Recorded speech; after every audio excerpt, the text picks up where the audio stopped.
Well, I think if you wanted to begin psychic questing yourself, the first thing that I would probably do is get a small group of friends together who shared a common interest. Because probably amongst those is going to be somebody who's going to be more psychic than the others, and you cannot assume that your own abilities are going to be strong enough for you to achieve great results. Having said that, you can assume a certain state of mind, assume that you will be guided whenever you go to a site, that you'll receive information, you'll meet somebody you're meant to meet, you'll have strange synchronicities and omens that will lead you on from place to place towards a goal. But as far as actually starting the psychic quest, you've obviously got to get into some kind of meditational state on a fairly regular basis, and just reach out with your mind, ask some kind of assumed spirit guide whether there is anything you can do, whether there's anywhere you can go. Ask for images of those places, impressions, maybe even names, and something might start to form. And it might take a while. Maybe you're almost looking for a pattern of information as opposed to specific, absolute specifics, in the sense that if you keep coming up that you should be going to a certain site or a certain place or a certain part of the country, maybe that's the cue for you to do so. And if you've got some free time and you want to do it, just go out to that place and see if you are led from place to place. I mean, it doesn't need to be done that night or the next day. I mean, you can wait for a convenient opportunity. Having said that, spontaneity is actually very, very important here. If, say, for instance, you do receive a dream about a particular site and it is accessible and not in some other foreign country that would take an awful lot of planning to visit, then why not go out there? Just assume that you will get more information when you actually go out to the site. Now, a question might be, how would you meditate? Well, all you would need is just a darkened environment, or a calm, relaxed room maybe, or just a corner of a certain room. Maybe light a candle, perhaps light a little bit of incense, have a piece of music that you only keep and use for this purpose, a relaxing ambient piece of music, and just visualize just a ball of light in front of you that gradually gets bigger and bigger until it envelops you.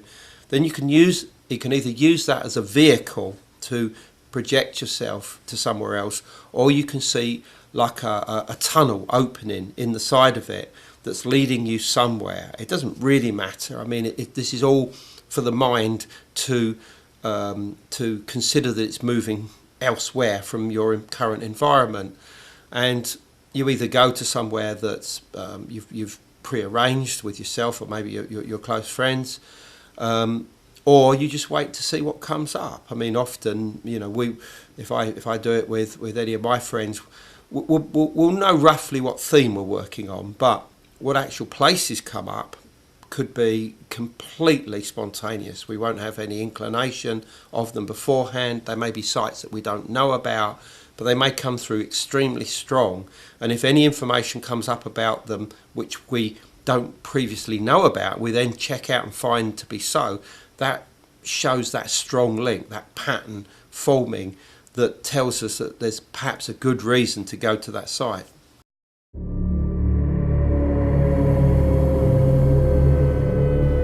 You became rather well known after you wrote the book entitled The Black Alchemist.